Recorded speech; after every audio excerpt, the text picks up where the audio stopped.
নমস্কার বন্ধুরা, আমার চ্যানেলের আরেকটি নতুন ব্লগে সবাইকে স্বাগত জানাই।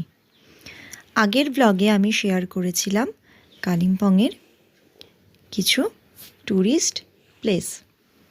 তো কালিম্পং ঘোরার পরে আমরা রওনা দিলাম দার্জিলিংয়ের উদ্দেশ্যে।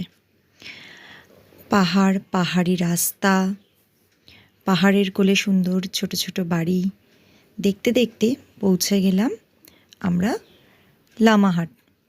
এটা দার্জিলিং যাওয়ার পথেই পড়েছিল, তাই আমাদের ড্রাইভার দাদা বললেন যে এটা দেখে যেতে, তাহলে আর পরের দিন আসতে হবে না।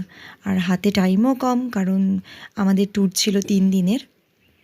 তো দার্জিলিং যাওয়ার পথে ঢুকে পড়লাম আমরা লামাহাট পার্কে।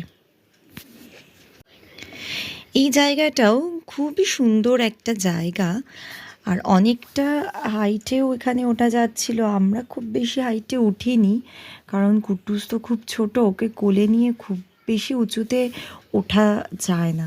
তো আমরা কিছুটা হাইটে উঠে আমি কুট্টুসের বাবা বসেছিলাম, আর আমাদের সাথে যারা ছিল তারা অনেকটাই হাইটে উঠেছিল।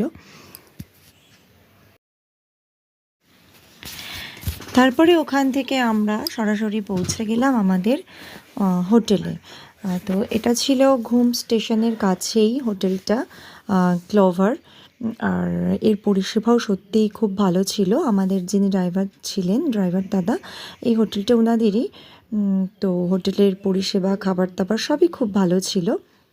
হোটেলে ঢুকেই আগে দেখলাম সবাই ওখানে খুবই ঠান্ডা ছিল, তো আগুন পোহাচ্ছিল, তাই দাঁড়িয়ে আমরা একটু আগুন পুইয়ে নিলাম। এরপরে দেখতে পেলাম দূর থেকে একটা টয় ট্রেন আসছে। দার্জিলিং মানেই তো টয় ট্রেন, তাই বেশ ভালো লাগলো। মানে আমরা দার্জিলিংয়ে পৌঁছেই টয় ট্রেন দেখতে পেলাম। আর আমাদের হোটেলটা ছিল ঘুম স্টেশনের খুব কাছে। তো এই যে তারপরে ঢুকে পড়েছি হোটেলের রুমে। তো আমরা একটাই রুম নিয়েছিলাম, এই রুমে 3টে বেড ছিল, সবাই একসাথে মজা করে থাকবো বলেই আমরা একটাই রুম নিয়েছিলাম। তো তারপরের দিন সকালবেলা রেডি হয়ে চললাম টাইগার হিলের উদ্দেশ্যে।